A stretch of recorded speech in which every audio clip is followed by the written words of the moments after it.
I'm going to request Esther, if you're able, you're going to be projecting for us. Is that okay?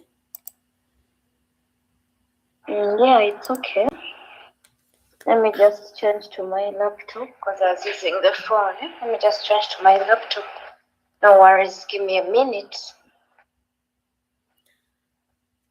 Okay, as Coach Esther does that, I welcome us once again. Like I said, from what we've been studying ever since the academy started, from the introduction to mental health, the assessments, all the topics we've done, the disorders, the drug and substance use disorders, the old age disorders, the childhood disorders, the adolescent disorders, the psychiatric emergencies, the anxiety disorders, the psychotic, the psychosis, name it. There's so many conditions that we have done, and the psychotherapies.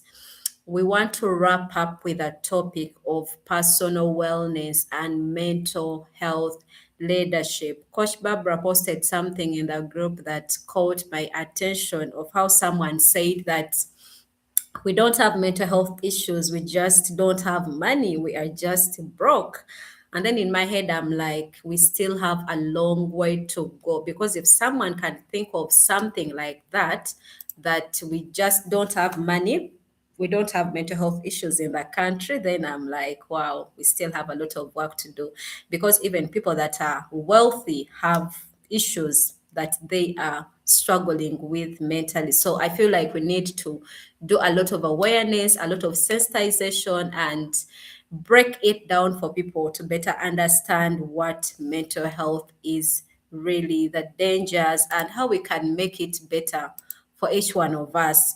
So if we talk about the topic of personal wellness and mental health leadership, we should understand that it is essential for anyone that is working in mental health, anyone that is working into counseling, anyone that is a coach, a facilitator, anyone that is into education, whether you are an administrator, anyone that is into healthcare, anyone that is into in any kind of ministry, religious kind of ministry, this corporate kind of ministry, any kind of ministry, any kind of service, anyone that is into community and leadership, it is very essential. Parents, it's very essential to us all, because we are all leaders, irrespective of the titles that we have. And a mental health leader has to be able to inspire, they have to be able to guide, they have to be able to support, they have to be able to influence other people positively, while maintaining what we call a personal balance and emotional stability. When this year began, I tried to explain for us further in a bit of a detail what mental health is, what mental health means. And I remember saying that mental health is leadership, mental health is responsibility, mental health is our environment, mental health is accountability, and so many other things. So when I say that mental health is leadership, it is because a leader, any leader, has to be mentally healthy for them to be able to enhance the mental health of any other people. So when you are mentally healthy, you're able to inspire from a place of purpose, not of pain, not of wounds. You are able to guide people well. You are able to support people without losing yourself. You are able to influence other people positively, and you are able to maintain what we call personal balance and emotional stability. Of late, we're having many of us workers struggling to balance work and also our personal lives. That's why many of us are experiencing burnout. If you look at the statistics, they are very overwhelming. But we need to understand that mental health leadership begins with self awareness, it begins with self care, it begins with emotional intelligence, it begins um, with having an identity as self, and the ability for each one of us to be able to create health environments for other people, because at the end of the day we want to have health environments for us and also for the people that are around us. So mental health leadership and personal wellness.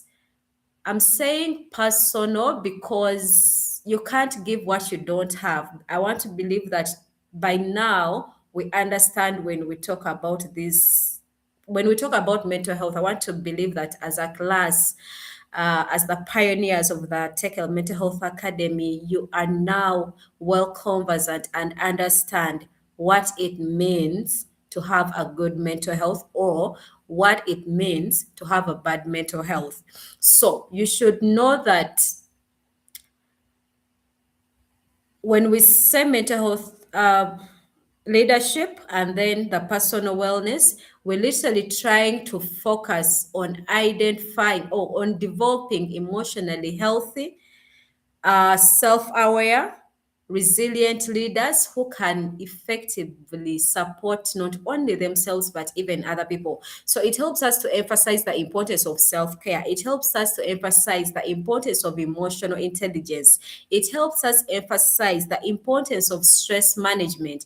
It helps us to emphasize health relationships. It helps us create positive environments. You, as an individual, you go ahead to create an environment that favors you, like I said, and favors other people. So, this particular area empowers us as individuals to lead one with compassion, to be able to balance purpose, to be able to lead with balance and also have balance as individuals, to be able to lead from a place of purpose, like I said, not from pain, to have the mental strength while maintaining our own wellness journey. Because, like I said, as we speak of now, you know, areas in your life where you like, I think I need to work on this area. I think I need to work on my anger issues. I think I need to work on my traumas that I've gone through and I've never gotten time to heal from. I think I need to work from ABCD and ABCD. So this is what we say, if this is what I mean if I say the journey to mental health wellness. Yeah, to the journey to personal wellness. So you need to be able as an individual to own your own journey, be faithful to it, but at the same time, you also be faithful to other people's journeys. Are we there? In case of any questions, just put them for me in the comment section, or you can just unmute and let me know. So let us start from understanding personal wellness, what it is. Personal wellness refers to the active process of making choices that, one, promote a healthy and fulfilling life. It's an active process. A process is like, it's like a journey. Usually I encourage people to enjoy every process, to not run away from things that have processes involved in there, or things that unveil in phases, or things that are unveil in different stages, because some of us have to now understand that when it comes to medical or health issues, conditions are, most conditions unveil in stages. You don't just wake up and you have a condition. No, they unveil in stages: stage 1, stage 2, stage 3, and at every stage of a condition there are signs and symptoms to it. So when we say personal wellness, it is an active process. Why active? Because you intentionally choose to start that journey of personal wellness. So that in that process, you have to be able to make choices that promote a healthy and fulfilling life. As much as we are saying that we are not stressed, we don't have any problems, if money is the problem, if we get money, everything is going to be sorted. I wish I could give you examples of people that have money, but they are battling with their wellness. Their health is not well. And that is something that we shouldn't take for granted. If you have a good health, if you are healthy, if you're not back and forth into the hospital, then you have the best wealth that you can hold on to. I mean, that is very, it's something that we really need to thank God for on a daily. If you know that I have no mental issues, I have no health issues, like I'm okay. So personal wellness, it has to be very active.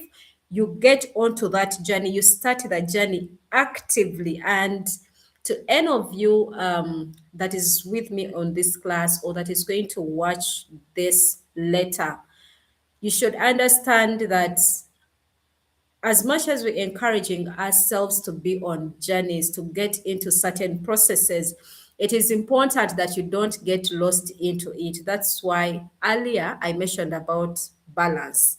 So we have what we call the dimensions of wellness. There are so many different dimensions. I'm going to start with one dimension of wellness. That is the emotional wellness. The emotional wellness, your ability to understand, your ability to express, your ability to manage emotions in health ways. That shows us that you have what we call emotional wellness. There are what we call the dimensions of success. I'm going to ask each one of us to read about them. The dimensions of success. If you look at the dimensions of success, after the spiritual transformation as a dimension, the second dimension is mental transformation. That is how important mental health is. Then the other dimensions, finances, relationships, career, they follow after the spiritual and the mental. So you need to be able for in if you say that I'm emotionally well, you have to be in a position of understanding your emotions, expressing them in health ways, and managing them, because we are in an era where most of us, we have emotions but we don't understand them. Tomanyi ddi lw'onyega, tomanyi ddi lw'osanyuka, tomanyi ddi, like that's why sometimes abantu baba kulumbe, like you've lost someone and someone else is there laughing, and then you're like, what went wrong really? Omuntu afudde, someone is busy laughing. That means oyo omuntu tamanyi kuplacinga emotions ze bulungi. This is not the time to like to laugh. People have lost people, and then for you coming out laughing. So you need to be able to understand which emotion you are meant to have when and where. You need to be able to express your emotions. We've been grown up in we've grown up in families nga zitugamba omuntu omukulu tebamuddamu, tokola kino, tokola kiri, tokola kino, tokola kiri, this and that. Don't just speak anyhow. But sometimes it's important to let people express as much as they can express their emotions in health ways. To the parents, abaana baleka ne beexpressinga, bw'aba ng'anyiize, bw'aba nga musanyufu n'omuleka n'asanyuka, bw'aba ng'anyiize n'omuleka, like they settle in with their anger and talk about it and then heal from it. We need to be able to managing emotions is very important, because every day in this life that we are doing, you're going to get someone that is going to piss you off. You're going to get something that is going to stretch you. Your boss will stretch you, your fiance, your husband, your children, your wife, your workmates, your friends. There is something that is going to stretch you one way or the other. So it's important that you know how to manage in cases where you are put to the extremities. So some of the signs that shows that you have emotional wellness: one, positive self-esteem. If you are emotionally well, you have a positive self-esteem. If you are able to cope with stress, then we say you have emotional wellness. If you are able to have your emotions expressed in a healthy way, you have emotional wellness. If you have the ability to forgive and heal, omuntu asobola okukola ekintu n'omugamba, Becky, nkusonyiye, ate n'okiwonamu. Omuntu n'akukyawa after you've invested so much in the relationship, guy n'akeera enkya n'akukyawa, n'omusonyiwa without throwing a tantrum, without backbiting them, without speaking ill about them, then you have emotional wellness. If you are able to maintain healthy relationships, ng'osobola okubeera ne banno and the relationship is not toxic, you have emotional wellness. I'm trying, and I don't want to be so speedy because I want us to understand this. Like I said, this is a topic that is ending the 3 months program for mental health and psychosocial wellness in the Tekel Mental Health Academy. So in case of any questions, kindly keep putting them into the comment section, or you can unmute and let me know. So let's look at some of the ways that we can improve emotional wellness. One, journaling. I'm not going to go so much into details over everything because I want us to finish this topic. But journaling is one of the things you can do to improve emotional wellness. Wandiika bw'okeera enkya ng'olina engeri gy'owuliramu, engeri yonna gy'owuliramu, embi oba ennungi, eri ku extreme, whatever extreme it is on, write it down, journal it down, put those thoughts down. Then there is counseling and therapy. We encourage you to always go for counseling, always go for therapy. I think I'll have a discussion about that sometime in future. But let's go in for counseling. Let's go for therapy. Then prayer and meditation. That has to be very key because, like I said, if you look at the dimensions of success, spiritual transformation is one of the dimension, and the second dimension is mental health transformation. So it is important that the prayer and meditation is part and parcel of us working on our emotional wellness or even our personal wellness. Then emotional expression, I've talked about that. You need to practice expressing your emotions or yourself in a healthier way. Notakozesa defense mechanism. Tulina defense mechanisms ze tukozesa in psychology tuziyita ego defense mechanisms okutuyamba okuprotectinga ego yaffe, or ego, another word I can use for ego is reality, okutuyambako okuprotectinga kye tulowooza nti it is a reality, but you need to be able to express, be expressive and not suppressive, because if bw'obeera nga osuppressinga emotions zo kikuleetera okuba nga ofuna resentment, ofuna obukyayi ku mutima, like you're holding on to so many things that later will cause problems. So rest and relaxation, that is key. Ways to improve emotional wellness: you have to be able to rest, you have to be able to relax, you need to create time for rest and relaxation. Okay, so part 2 about the types of the dimensions of physical wellness. We have the physical wellness as part 2, and under the physical wellness, it is you maintaining a healthy body through proper nutrition, exercise, sleep, and medical care. Maintain a healthy body. It is your responsibility. It's not the responsibility of the government. It's not the responsibility of our parents, the responsibility of our husbands or wives, the responsibility of our children. It's an individual responsibility to maintain a healthy body, making sure that we eat well, we exercise, we sleep well. Where I sleep, it has to be very therapeutic. On Saturday, I'll have a session about sleep, so I welcome you to join in. And then medical care. You need to be able to get into the hospital and do some medical checkups. If you realize there is a problem, attend to it early before it gets into stages where it will be very unmanageable. Then the practices we can use, of course, balanced diet, exercise, drink enough water. I've talked about proper sleep, regular medical checkups, and so forth and so on. So we have a connection between physical and mental health, because sometimes people think that for them, they don't have mental health issues. But if you neglect your physical health, this body, it brings about issues with the mind, with the brain. So if you have poor physical health, you'll get into anxiety, you'll get into depression, you'll have fatigue, you'll get into stress, and it will bring you low self-esteem.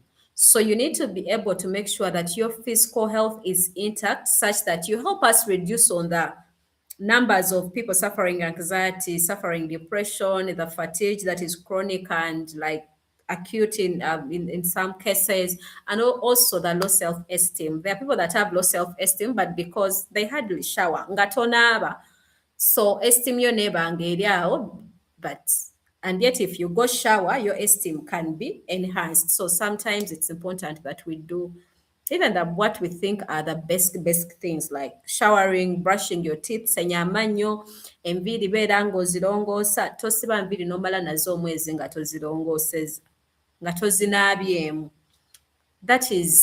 Those are basic things, but yet bituyambako to enhance our mental health.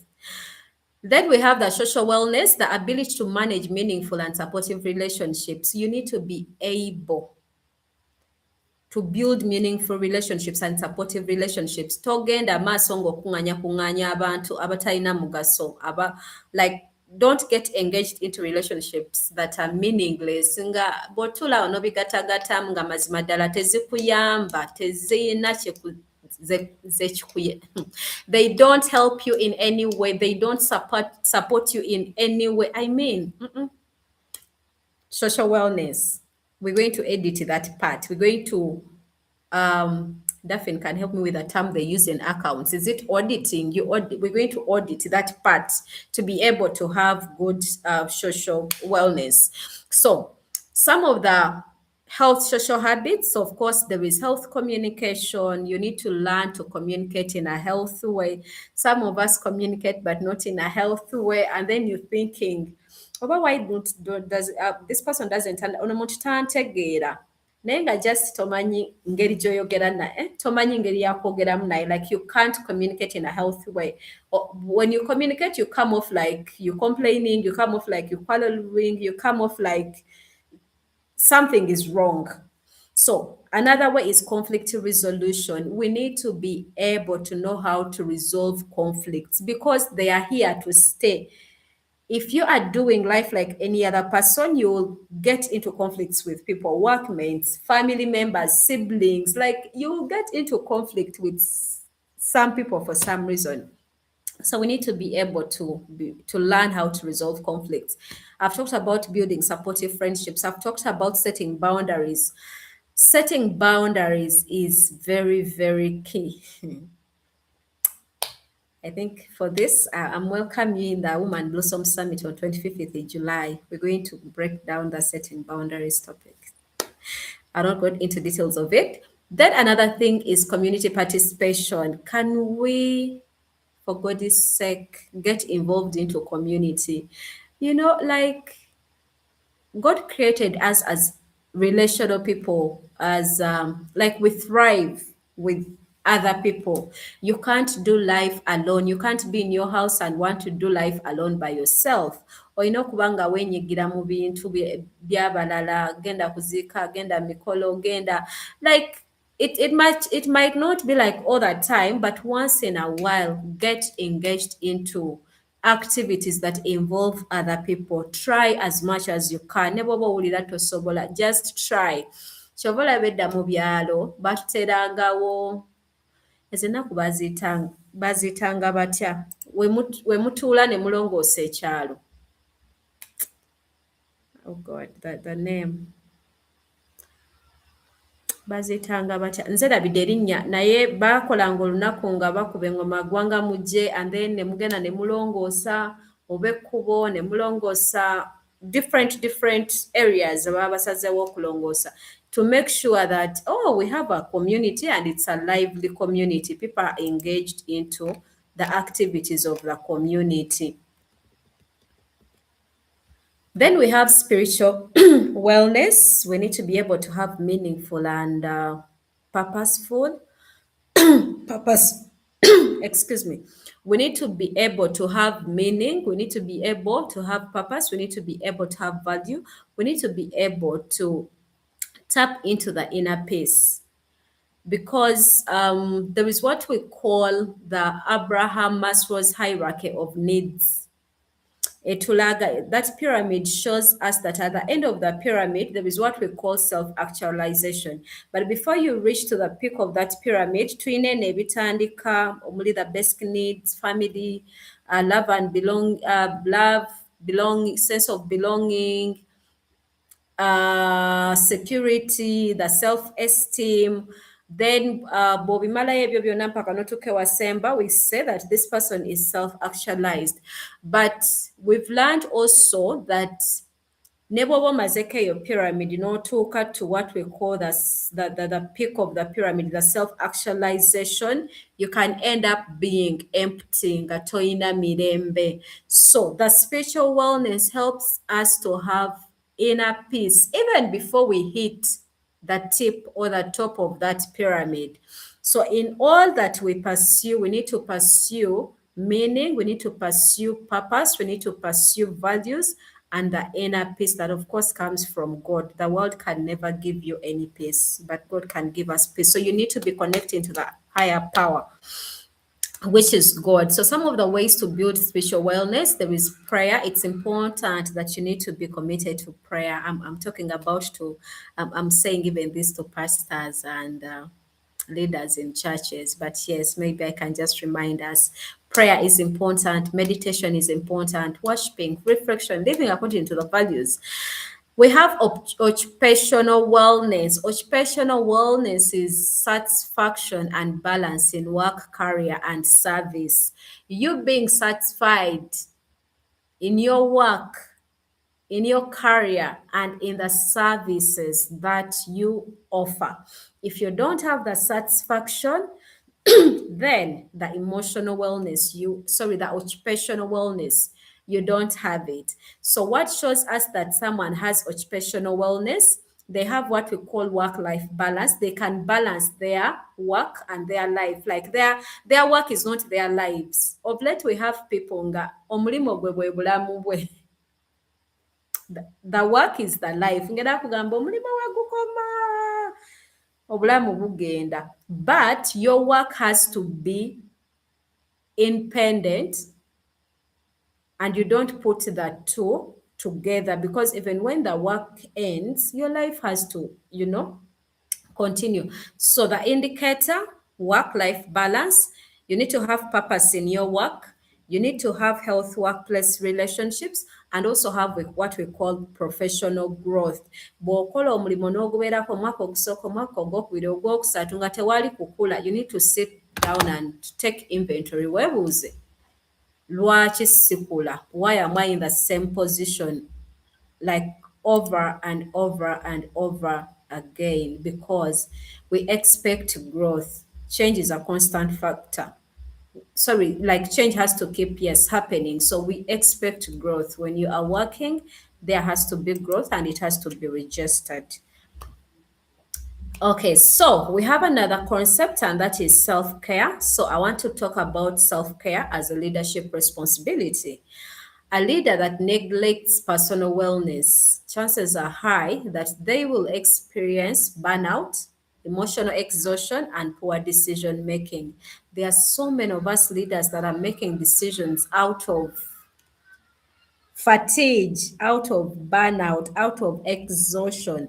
So you end up making wrong decisions, but simply because you are burnt out, simply because, your brains are not well put together. So if you neglect, excuse me, self-care, if you neglect personal wellness, then chances are high that you'll experience the burnouts, the exhaustions, and the poor decision making. So we have the importance of self-care, and one of it is improving emotional stability.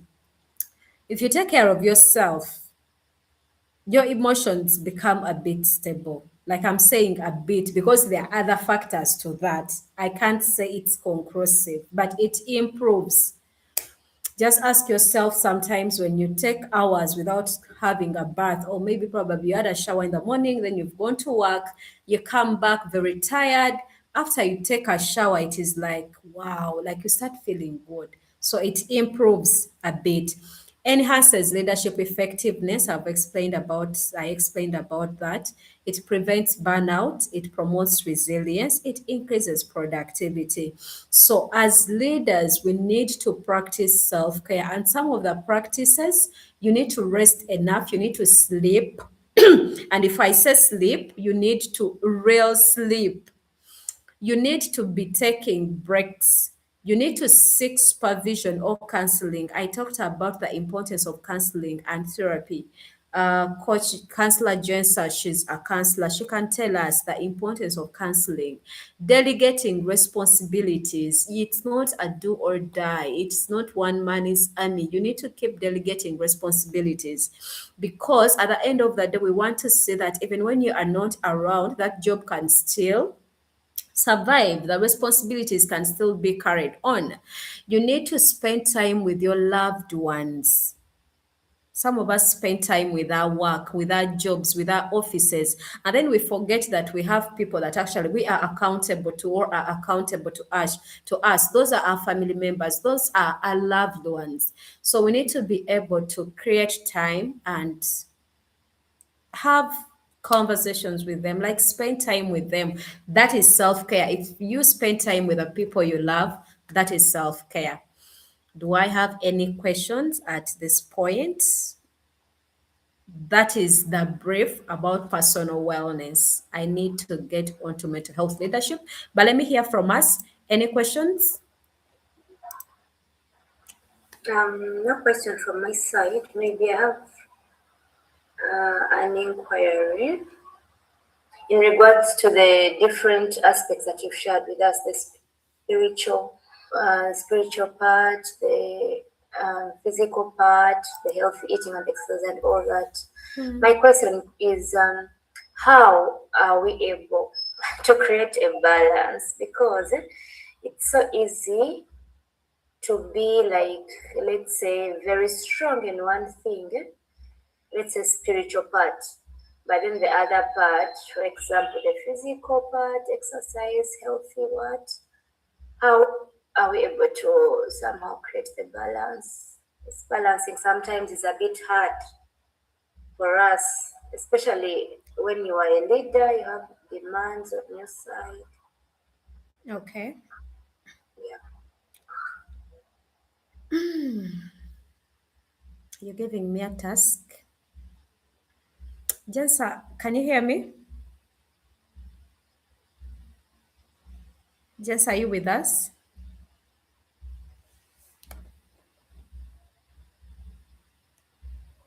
Yes, I'm here. Do you remember the bull's eye we did in Woman Blossom Getaway season 2?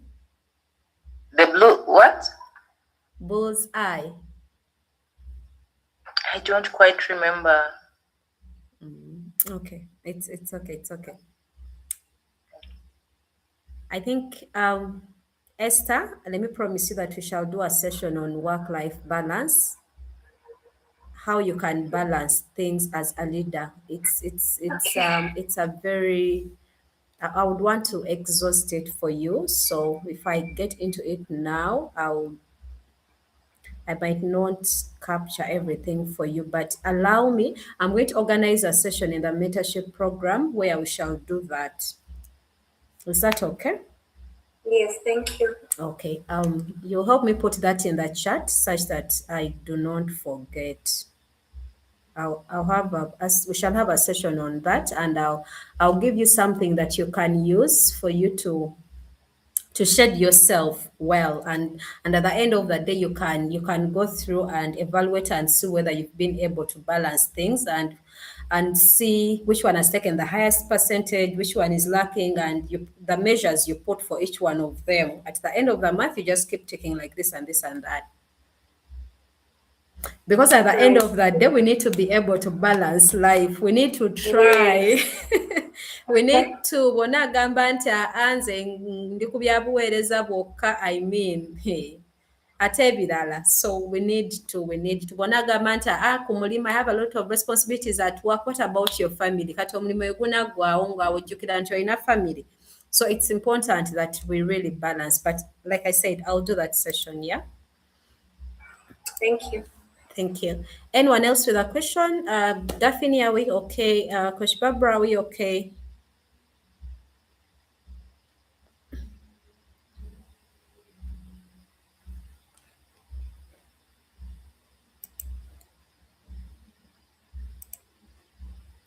Okay, let's look at mental health leadership. So mental health leadership involves influencing individuals and communities towards emotional wellness, resilience, healing, and psychological psychological safety, and it is your role. It is your role, Esther. It is your role, Jones. It's your role, Barbara. It's your role, Daphne. It's my role. It is our role to influence people and communities towards emotional wellness, resilience, healing, and psychological safety. Because I mean, now we have the knowledge, so we need to put it into practice. So, some of the qualities of a good mental health leader, you as a mental health leader, Daphne as a mental health leader, there is self-awareness. You need to have self-awareness. You need to understand your personal strength, your weaknesses, your emotions, and your triggers. That is number one quality. To any leader, they should be having self-awareness. If we wake you up deep from sleep and we ask you, what are some of your strengths? You need to give us, like, without even overthinking, without scratching your head, your weaknesses, you need to be able to know them. Your emotions, you need to be able to point out at them. That triggers, you need to be able to know those things.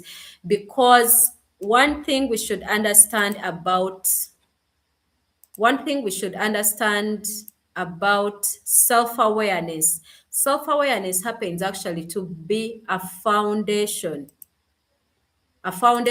for a good mental health. I mean, I feel like we've studied a lot of mental health, but one thing we should know that mental health starts with self-awareness. You cannot heal, you cannot deal with what you do not know. Even to people that are usually like, I want to protect my mental health, I want to do this and this and that, I want to do this and this.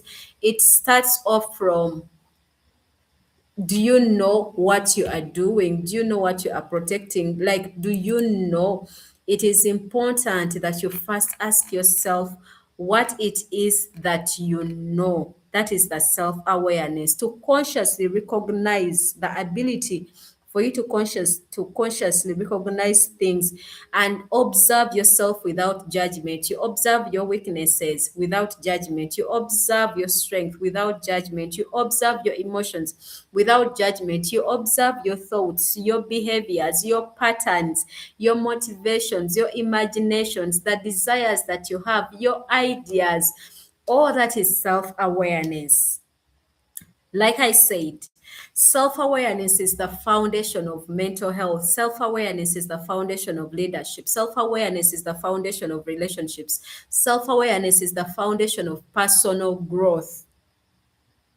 A leader that doesn't know who they are sometimes, I don't want to say it, but I should say it. They don't make good leaders. Some of us that have gone into relationships without knowing ourselves first, we've struggled, and some of us have even run away from those relationships. For personal growth, it becomes hard when you don't know yourself for you to grow as an individual. So, self awareness is a foundation of so many things. Another quality, I talked about emotional intelligence. As a leader in mental health leadership, we need to be able to recognize and manage emotions while understanding other people. You have your own emotions. You need to be able to understand that this is the emotion I have at the moment. And I also need to understand that Esther is having this kind of emotion at the moment, not to only build on my own emotions, that because now nze nyize nnyo era nze nyize nnyo kati weerabira nti n'omulala ayinza okuba anyize oba tanyize. So we need to manage our emotions, at the same time manage and understand people's emotions. Then there are some of the components that we can look out for still in emotional intelligence. And one of the components actually in emotional intelligence, because like I said, self-awareness is a key to mental health, to leadership, to relationships, to personal growth. And one of the components of emotional intelligence is still self-awareness. You have to become self-aware. You take, someone is asking me a question, how do you know yourself? Wow. The best I can say now, the best things, like I said, to become self aware, you need to understand what are my personal strengths, what are my weaknesses, what are my emotions, what are my motivations, what are my desires, what are my triggers, all those things you need to come define them for you, and then you start analyzing each and every one of them. Another component is self-regulation. We need to regulate ourselves. We're having many issues right now in families, in workspaces. We've seen one of the places, I was going to call it a workplace, the parliament. We've seen of late how people have their emotions all over the place, how people shout at each other, and then you're like, your parliament here, Uganda, over Chichirombe, over like it's a movie kind of setting, because the way people express themselves, it's not healthy at all. As much as we're encouraging to express emotions, we said you need to express them in a healthy way. So that comes with self-regulation. So you look at people and you're like, this person doesn't know how to regulate. So in emotional intelligence, we do self-regulation. We have empathy. You need to be an empathetic human being. You need to be an empathetic human being. In the medical field, when we are training batugamba nti be empathetic. Sometimes you might not say that I'm sympathetic. The sympathy is harder than the empathy. You can be empathetic to someone, because if someone is going through something, it doesn't mean to gwali mukuchita. It's the other person going through that thing. So the only thing you can do for them is to be empathetic for them, because at that moment ojja gamba nange kangira ekyo kyennyini kimbeeko. No, you need to be empathetic, to try to feel, to try to be like you're putting, like what if you are the one. So we need to be merciful people. We need to find grace. We need to have grace on people, because at the end of the day, each one of us is battling something. Each one of us is, sometimes abamu tetumanyi bukyaddi, abamu tetumanyi buzibaddi, abamu tetumanyi how the next day is going to be like, the next month. Some of us financially we are struggling, mentally we are struggling, spiritually we are struggling. Our families are falling apart, our relationships are falling apart, the friends are falling apart. This month you have friends, the next month you don't have. Like everything is failing. Our children are falling apart. If you could sit down, some parents, they can tell you nti banenze simanyi na kumanya abaana baganye. So that person is holding on to so much. So we need to be empathetic. Another component is motivation. You need to have motivation. Omuntu akola obulamu nga talina kimumotivating, that person is a deadly person. Mu bulamu bw'ensi, you need to have something that motivates you. For some people that have families, yakugamba family yange ye motivation, ekinkeeza ku makya ogenda kukola. It's my family. It's because I have a family. So to single people, what is your motivation? What makes you wake up in the morning to go and work? Then another component is social skills. We need to have social skills. We need to have social skills. That can be a discussion for another day. But any questions on those components? So I can go to another, which is I've tried to explain about it, the empathy. I said we need to be very compassionate, because a good mental health leader listens without judgments, supports others with care and understanding.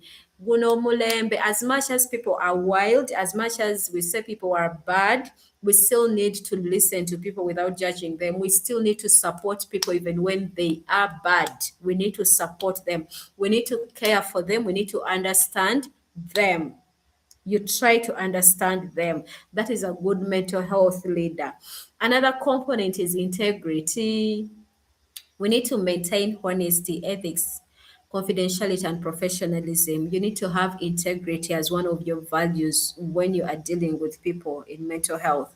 The resilience is another key factor or component for you to have the ability to recover from stress, to recover from setbacks, the traumas, the challenges.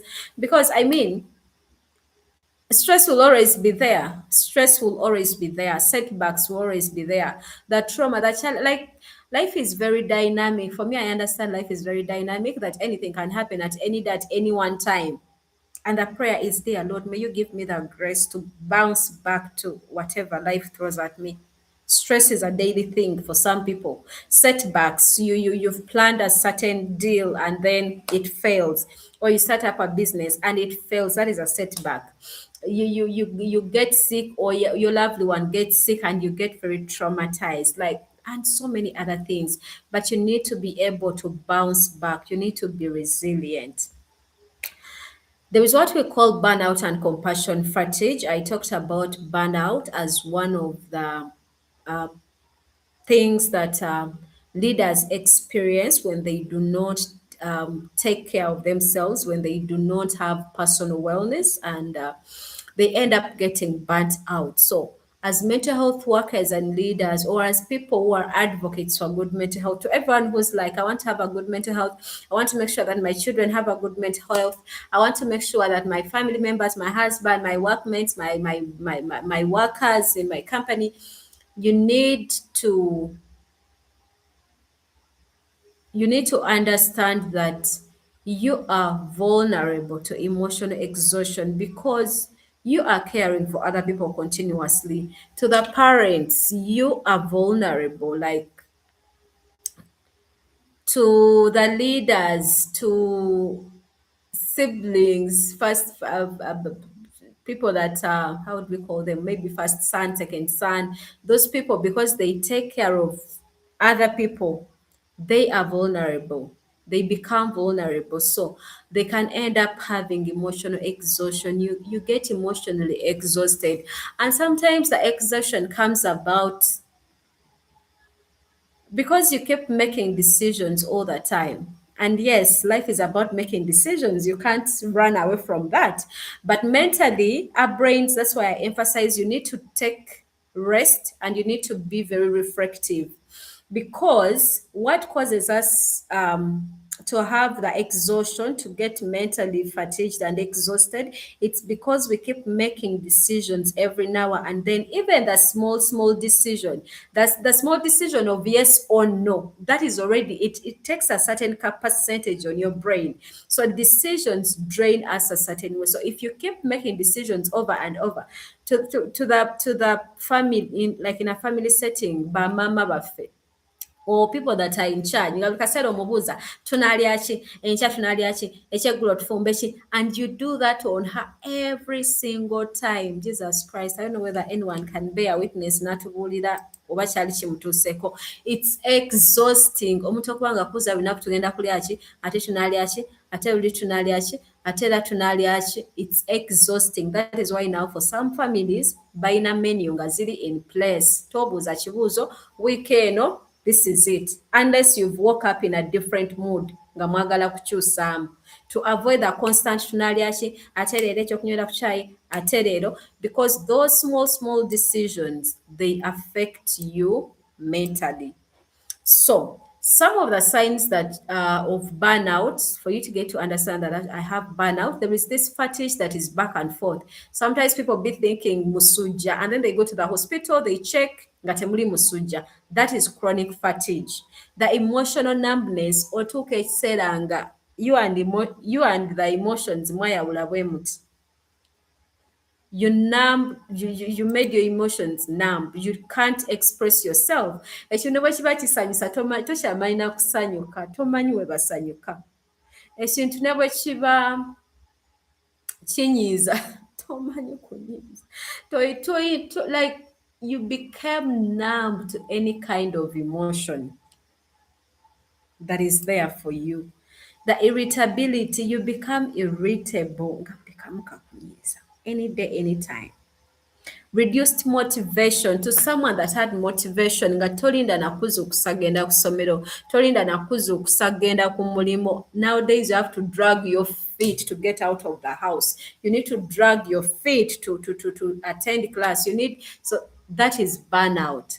Poor concentration, that sometimes even when you are doing something, concentrating is a tug of war. Otawa no concentrating ku bintu ekyo kikulaga nti ofunye kye tuyita burnout.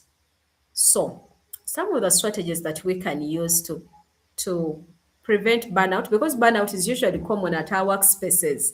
Ku mulimu, People that are into the marketplace ne babanga bakuwa responsibilities back and forth kola eno file okola ku kino, there is this, get in this meeting, go do this, there is this review meeting, there is this and this and this, all those things. So one of the strategies you can use is creating work boundaries. You need to have work boundaries. So, Manyat, okay, as much as at work, I might not avoid this back and forth, but when I get into my house, emirimo gikome eri, I shouldn't enter with the work into the house.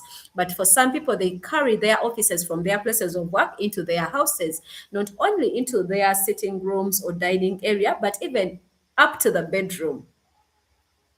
Laptop nebeera in the bedroom. As azuukukira ku laptop, asula ku laptop, azuukira. We need to set work boundaries. Like I talked about resting, you need to make boundaries and rest yourself. You need to have peer support. Like I said, you can never do life alone. You can't say that nze neemala. No, you need another person. We need other people to do life with.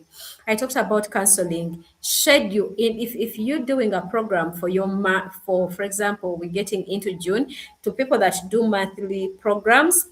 In your June, put in that I'll go for at least 3 or 2 counseling sessions. Just like you have a doctor in your phone that you can always call, get a counselor and share and schedule sessions. Mugambe, I would want to come for 2 sessions and also pay for them. Don't be on call and do counseling on phone. Counseling doesn't work on phone. That phone counseling is more of but sometimes it's important that you schedule for real counseling sessions. Yeah. Then time management. If you realize that you're getting burnt out, you need to look into how you've been managing your time.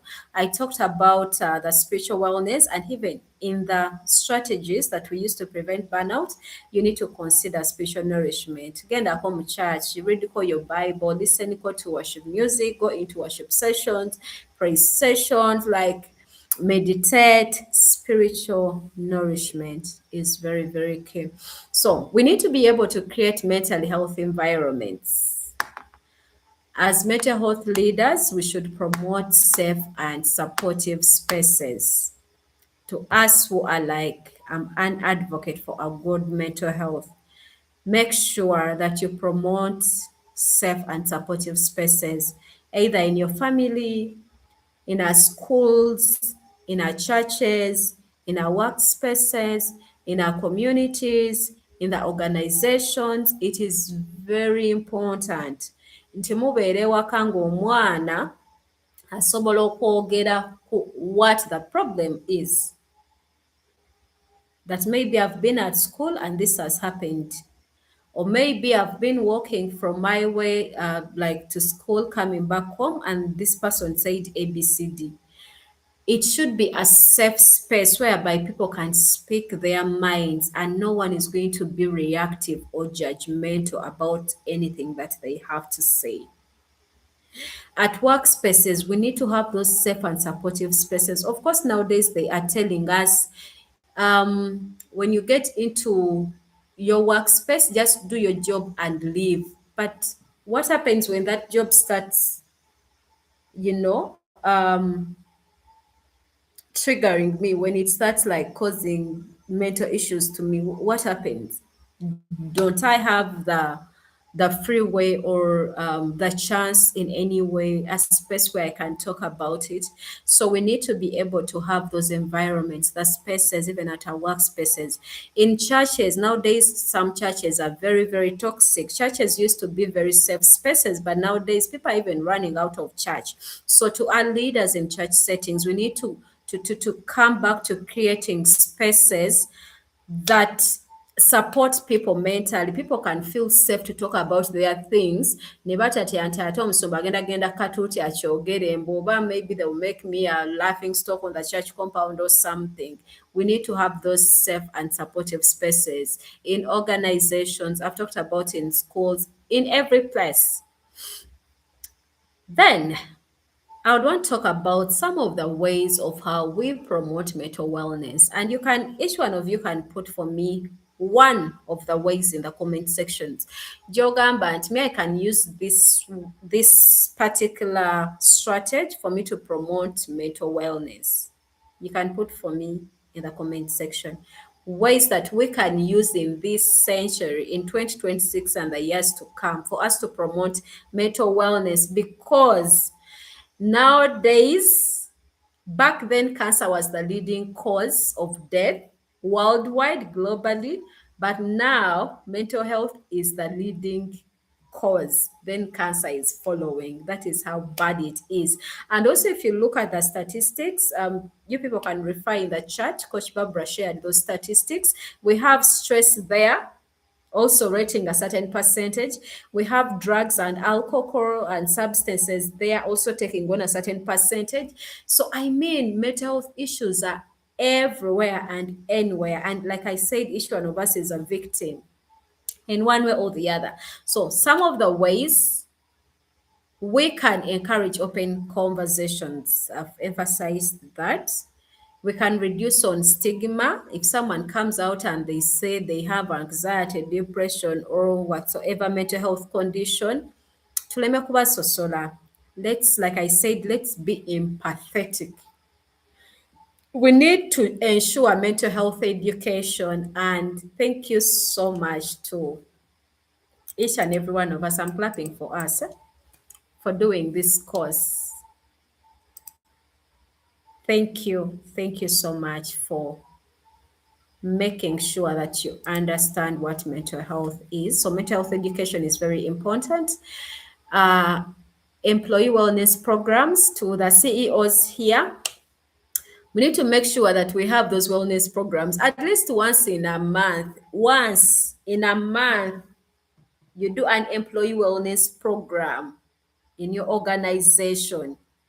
We need to put up counseling support systems that if you realize as a manager, omukozi waid aliko obuzibu, abamu ayinza obutayogera because munange, sometimes people are like, bwe nagamba nti mpita mu kino, I might lose out on my job, because nowadays a job is like a job. It is, people are scared. I mean, if anything goes wrong, I might end up being sacked, and there's so many people out there wanting the same job.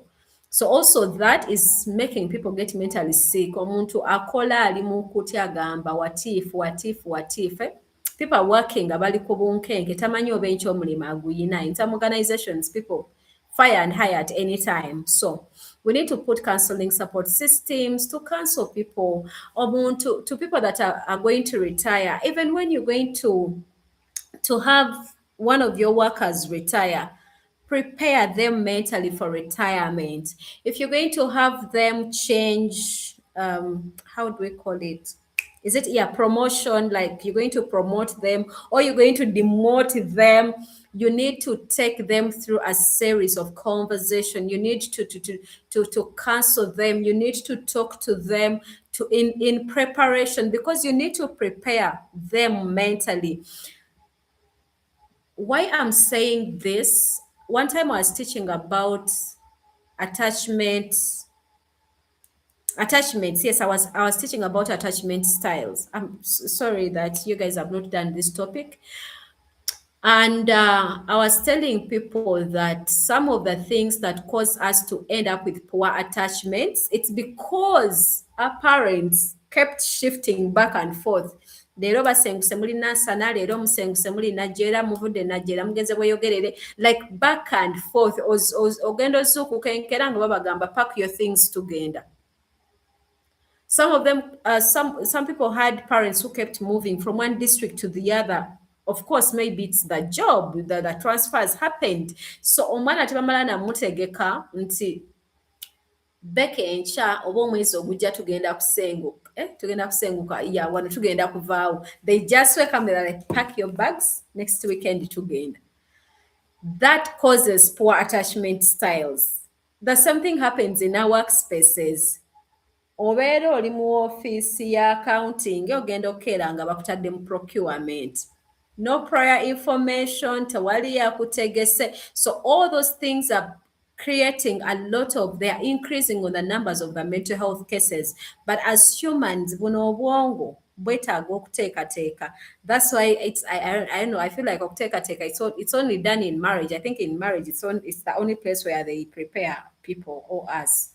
Ne bakutuuza, basenga ne batandika okugamba omusajja kola bw'oti, do this. You go into the premarital counselings. I feel like in marriage they prepare people a certain way, which is a good thing. But in other areas of life, we need to also prepare people. Omwana bw'oba ogenda mukyusa essomero, prepare them and tell them. Bagambe nti semester ejja, term ejja, tusaba tukyuseemu olw'ensonga bwetu ne bw'oti, and let them consent. Where they need to get closure, let them get closure. Amanye nti omwaka ogujja 2027 sigenda kuddayo ku ndejje SS, ngenda Mengo SS, aveeyo ng'afunye closure gye yeetaaga okufuna. But we keep shifting people's minds from one thing to the other without preparation. And of course, there is so much I can say about this, but as I finalize with the ways, positive communication. Let me know if you have any ways that you've used to promote what we call mental health wellness. Anyone? Kindly unmute. Let me hear from us, or you can type in the comment section the ways that we have used to ensure mental health wellness. Okay, good evening. On my side, something simple like sleep, like prioritizing my sleep and aiming for the full hours of sleep, 7 to 8, 9 hours each night. Okay, that's a good one. Thank you, Esther. Any other person? What are some of the ways you are using to promote mental wellness? Because, like I said, some of us are like, I'm protecting my mental health, I'm protecting. So I want to know, how are we protecting? How are we promoting? Hi everyone, I hope you're all fine. Personally, I was a person who used not to mind about my feeding so much. I'd find myself missing very many meals. Before you know it, you've missed lunch or you've not taken breakfast. But at the beginning of last year, I told myself I have to take my feeding serious. I have to take each and every meal